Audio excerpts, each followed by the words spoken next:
Salut, aujourd'hui on se retrouve pour une vidéo où on va faire un petit tour de mon jardin. On va parler un petit peu des récoltes, des activités à faire au potager, des arbres fruitiers, des animaux, des poules, des canards, etc.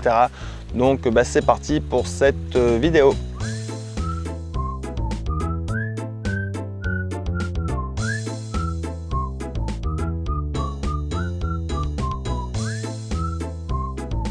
À l'image de l'endroit où je me trouve, là, ce pommier qui produit énormément de pommes, hein, donc des très jolies pommes, bien sucrées, très bonnes, jolies pommes. Enfin, jolies pommes. Ouais, elles sont sympas. Et surtout, elles sont vraiment excellentes. Et cet arbre, il est jamais taillé. Donc, l'inconvénient de jamais tailler ce pommier, comme mes poiriers par exemple, c'est qu'ils produisent seulement une année sur deux. Mais c'est pas très grave parce que de l'autre côté, j'ai d'autres pommiers poiriers qui produisent l'autre année.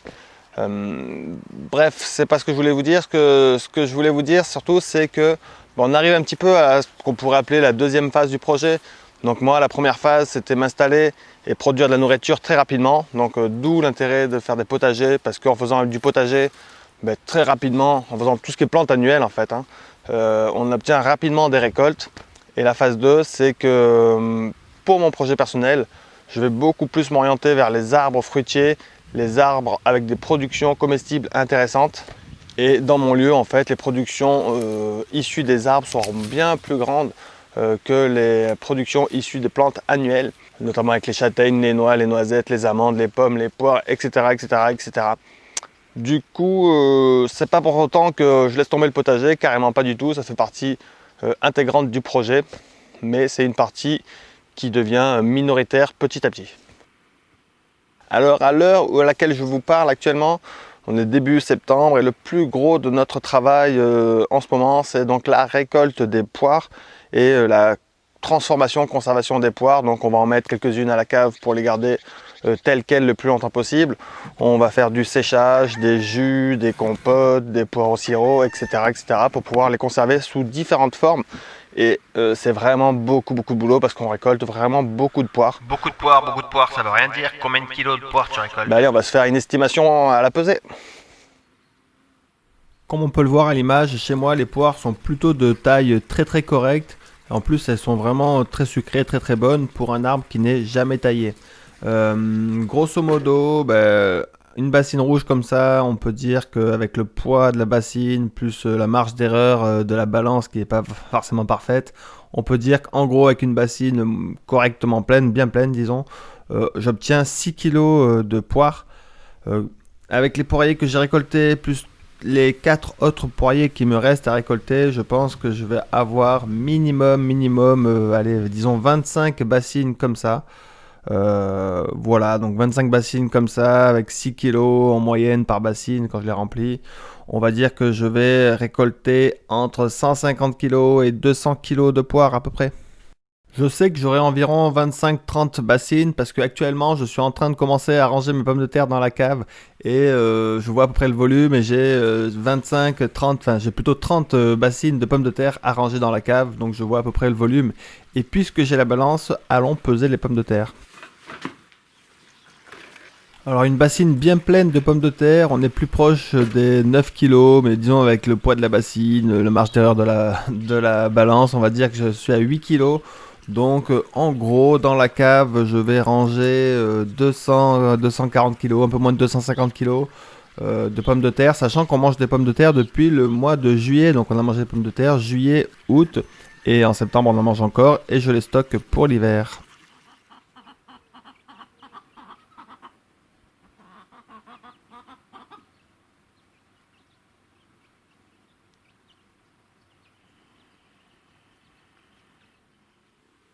Concernant les autres récoltes fruitières qui seront importantes, je pense qu'il y aura à peu près une soixantaine de kilos de pommes, une bonne centaine de kilos de châtaignes.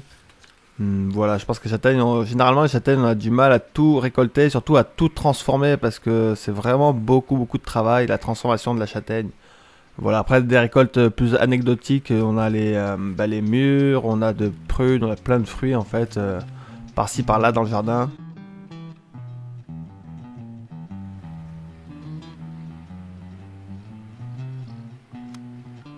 Et puis tous ces fruits nourrissent énormément de monde, hein.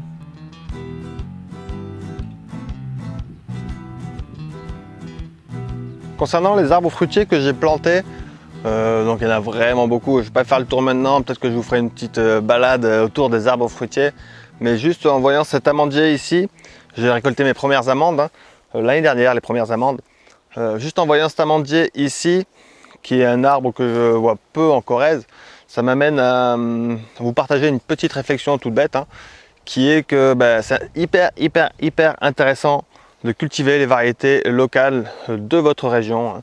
Des pommes du Limousin, moi je suis dans le Limousin, des fruits et des poiriers du Limousin, etc., des prunes du Limousin. Ça c'est hyper intéressant à faire, ça permet de conserver les variétés anciennes, de les perpétuer, de les sauvegarder. Mais en même temps, à mon avis, il est judicieux de cultiver également des plantes qui sont cultivées légèrement plus au sud de chez vous ou à des altitudes plus basses à la vôtre, parce que de plus en plus de gens s'en rendent compte, mais les étés sont souvent de plus en plus chauds, secs, et du coup même les hivers peu froids. Du coup, les variétés qui étaient les mieux adaptées il y a 150 ans chez vous, peut-être que ne sont pas les variétés qui seront le mieux adaptées dans 50 ans. Donc c'est intéressant de cultiver des choses qui viennent d'un petit peu plus au sud pour pouvoir s'adapter. Là, des amandiers, j'en ai 1, 2, 3, 4, 5, 5 amandiers qui sont greffés, qui sont hyper intéressants. Et j'ai peut-être 7, 8 amandiers sauvages qui seront sans doute moins intéressants, quoique, et que je pourrais greffer plus tard. Mais en tout cas, voilà, cultiver des espèces qui viennent d'endroits légèrement plus au sud, des abricotiers par exemple, j'ai planté pas mal d'abricotiers, et qui viennent d'altitude inférieure à la vôtre, ça peut être vraiment intéressant. Chez moi, en arbre spontané, on trouve notamment le sureau qui nourrit beaucoup d'animaux sauvages, mais également qui nourrit mes poules et mes poussins. Les poussins adorent grimper dans les sureaux pour manger les fruits.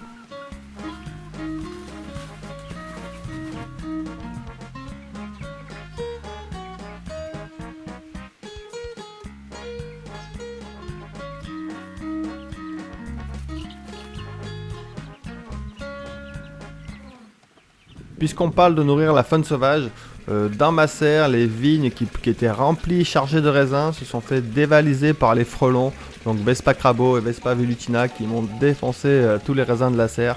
L'année prochaine, je mettrai des filets, genre de moustiquaires, à l'entrée de la serre pour éviter de me faire dévaliser. Bon, c'est pas très grave parce que j'avais beaucoup de vignes aussi à l'extérieur de la serre qui, elles, n'ont pas été touchées. Donc chez moi, j'ai la chance que les vignes, ça soit une plante qui pousse vraiment remarquablement bien, hein. Les plantes, là c'est une vigne que j'ai plantée il y a 2 ans, qui est devenue très jolie et qui va me donner qui me donne déjà de très beaux raisins, très belles grappes, très beaux raisins. J'en ai mis un petit peu partout sur les terrains et la plupart des vignes ont un développement très correct, vraiment intéressant. Elles poussent très bien en fait. Du coup, c'est une plante que je vais développer pas mal. Je suis en train d'essayer de trouver tout un tas de cépages hyper intéressants. Je pense que je vous ferai une vidéo au sujet de la vigne, probablement cet automne, cet hiver. J'ai rencontré là récemment un ingénieur agronome qui a bossé pas mal à l'INRA de Bordeaux sur le travail des vignes résistantes aux maladies, à toutes les maladies, enfin, on va dire résistantes, tolérantes aux maladies. Tolérante au phylloxéra, mildiou, botrytis, odium, etc. Du coup, en ce moment, je suis en train de lire son livre, hein, Histoire de la vigne en Corrèze, donc de Roger Pouchet. Bon, et c'est quoi donc le truc en grillage là au-dessus de toi? Ah, ce petit panier à poisson là, moi ça me sert à essorer les laitues. En fait, on met, hop, je vous montre. Donc ça, en théorie, c'est un objet qui servait à tremper dans l'eau. On met les poissons là-dedans. Comme ça les maintient en vie, au frais, quand on fait à la pêche. Moi, ça me sert vraiment pas du tout à ça. Ça sert à mettre, c'est un objet que j'ai récupéré, hein. On met de la salade là-dedans quand on les a rincés. Et puis on fait tourner comme ça. Et en fait, ça essore la salade. Donc c'est très chouette. Mais puisqu'on parle de ça, allons voir les poissons. Cette année, j'ai clôturé autour de l'étang Ce qui m'a permis en fait de planter des arbres fruitiers. Là on voit un pêcher issu de semis, hein. C'est un noyau que j'ai planté l'année dernière, l'été dernier, et là il fait 1,20 m, donc il a très bien poussé malgré que ce soit un sol vraiment ingrat. Là pareil, c'est un prunier qui a bien poussé. J'ai planté très récemment quelques vignes, et les poissons on les voit au fond, là, ils sont en train de faire les fous. Ils se reproduisent vraiment bien, ils sont de plus en plus nombreux malgré le fait qu'ils nourrissent les hérons, ils nourrissent les martins pêcheurs, mais ils arrivent quand même à se reproduire.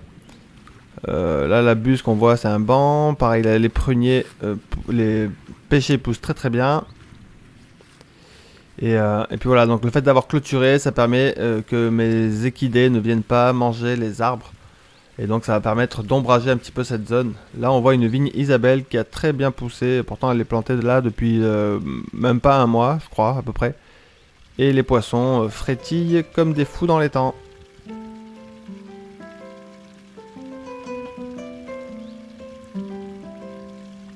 Bon allez, il est temps d'aller faire un tour du potager.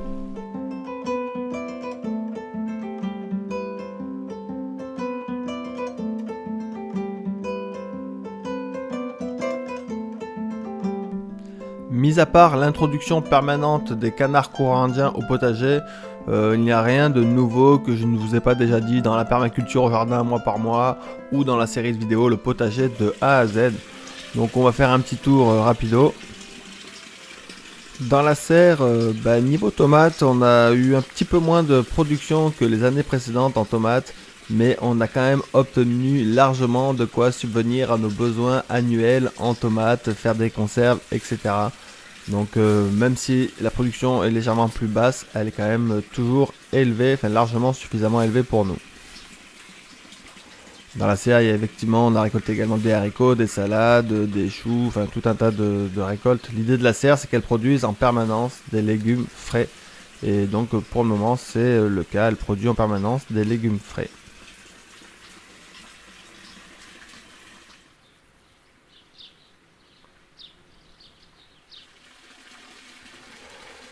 Commence à arriver dans la serre des petites mandarines qui commencent à se former. Donc si l'automne est durable, reste doux, on aura des mandarines à manger cette année. Beaucoup de tubercules, là c'est des glycines tubéreuses qui se sont vraiment bien installées dans la serre. Donc on aura beaucoup de tubercules à récolter, à replanter et à manger. Des choux, voilà, on voit que ça ressemble à une mini jungle quand même cette serre. Dans le potager extérieur, c'est un petit peu comme chaque année. On voit que la tonnelle a été bien végétalisée par une courge de Siam qui s'est éclatée à grimper sur la tonnelle et qui fait suspendre une bonne dizaine de courges.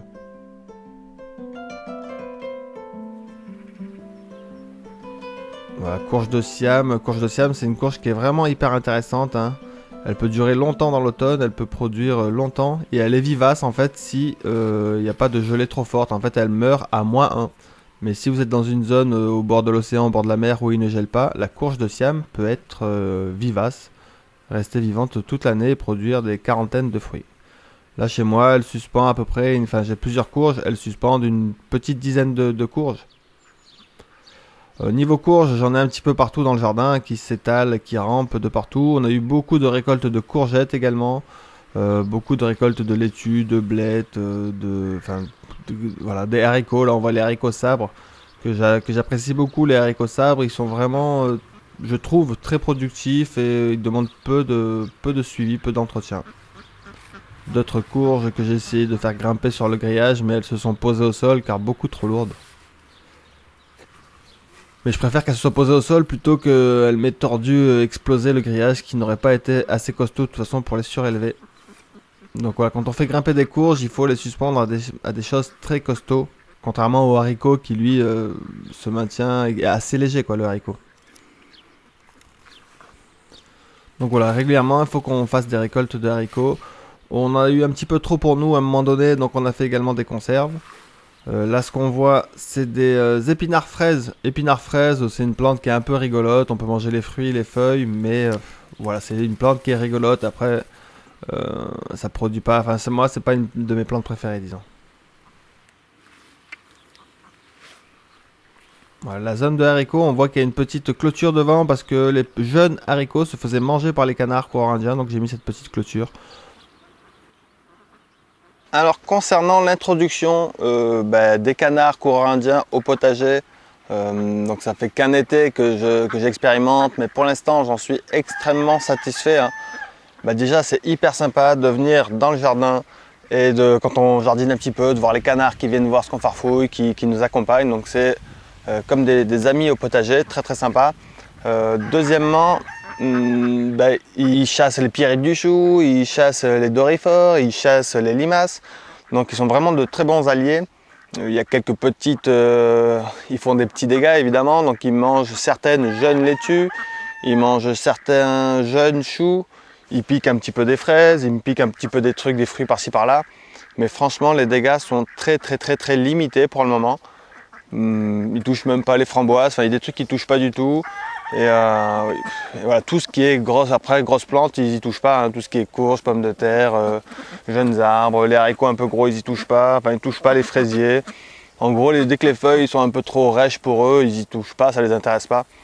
Donc c'est vraiment hyper chouette. En plus, quand je dis ils mangent les jeunes salades, mais en fait il y en a plein qui touchent pas, ils en mangent quelques-unes.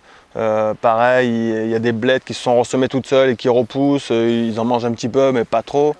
Donc en fait, il y a même moyen de faire des semis-directs de petites plantes avec les canards.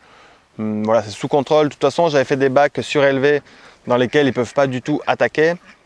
Et voilà, donc, je pense que cette année, je vais relancer, je vous reparlerai un petit peu de l'évolution du potager avec les canards, surtout au printemps quand il y aura beaucoup de jeunes semis au jardin. L'inconvénient aussi que j'y trouve, c'est qu'il n'y a plus du tout une limace au jardin, quoi. Moi, j'aime quand même un peu bien les limaces.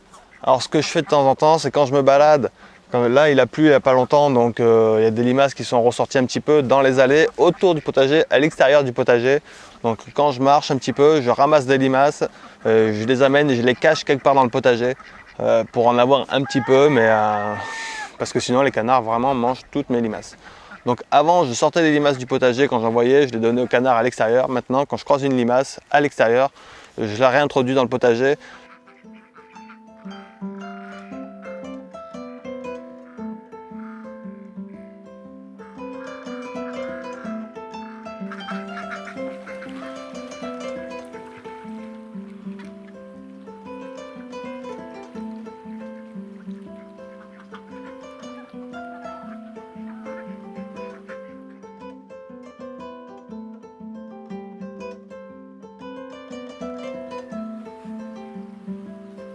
Lors des matinées un petit peu humides, quand je vais au potager et que sur le chemin qui me mène au potager je trouve des limaces, j'aime bien récupérer une ou deux pour pouvoir les réintroduire dans le potager. Je les cache sous des feuilles de laitue, sous des feuilles de courgettes pour maintenir une petite population de limaces dans mon potager.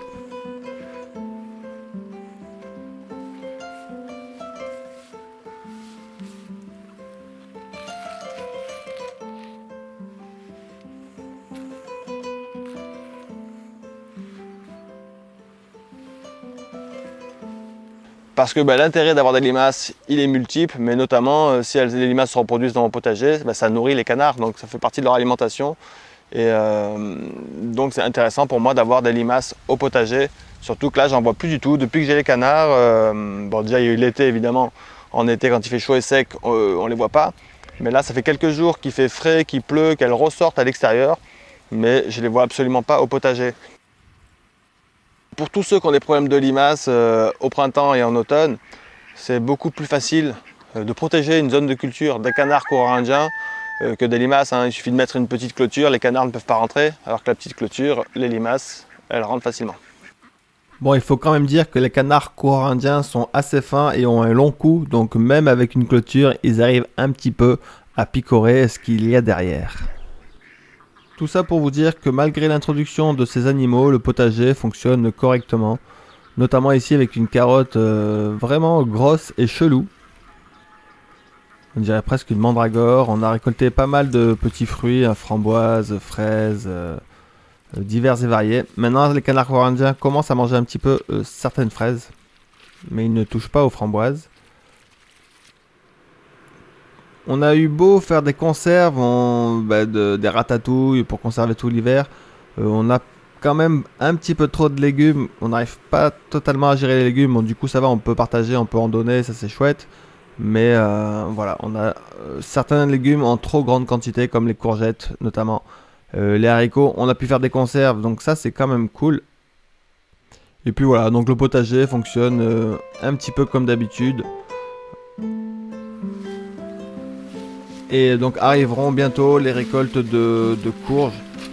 Cette année, les récoltes de courges la récolte de courges s'annonce assez prometteuse.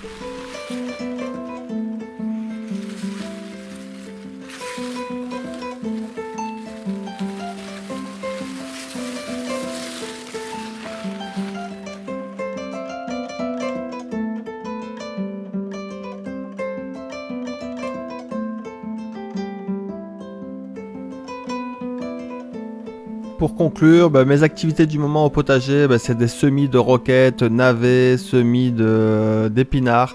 Je repique des laitues et des choux. Là, on voit mes carottes pour l'hiver, des poireaux pour l'hiver. Voilà, dans les bacs, j'ai fait les bacs à l'abri des canards. En plus, l'avantage des bacs surélevés pour les légumes racines d'hiver, c'est que ça va être bien drainé, ça va pas traîner dans l'eau. Donc mes navets, mes carottes seront bien drainés. Ici, c'est la zone qui était un peu en avance, donc là, on récolte beaucoup de laitue, là, c'est du céleri rave. On commence à récolter quoi d'autre, enfin du basilic, on a récolté vraiment beaucoup de basilic là-dedans. Et les choux de Bruxelles que l'on voit ici sont en train de former les petits choux, les selles des feuilles. Donc bientôt la récolte, cet automne, récolte des choux divers et variés. Donc voilà, en ce moment, moi je fais beaucoup de semis, navets, roquettes, épinards et un peu de laitue. Là on voit des choux de Milan.